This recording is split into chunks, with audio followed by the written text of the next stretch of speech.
পিঁপড়ার জীবন নিয়ে যদি একটি অ্যানালাইসিস করেন, এখান থেকে আমাদের অনেক কিছু শেখার আছে।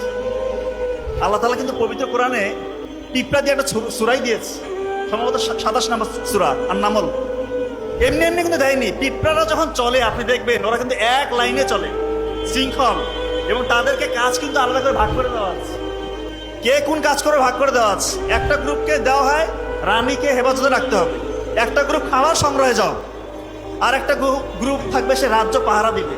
কোনো বহিঃশত্রু যদি আক্রমণ করে তাকে প্রতিহত করতে হবে। এবং এত সুন্দর মেকানিজম, যখন কেউ বিপদে পড়ে, একটা পিঁপড়া বিপদে পড়েছে বা মারা গিয়েছে বা কোনো বহিঃশত্রু আক্রমণ করেছে, তখন তারা একটা কেমিক্যাল, রাসায়নিক পদার্থ বের করে দেয়।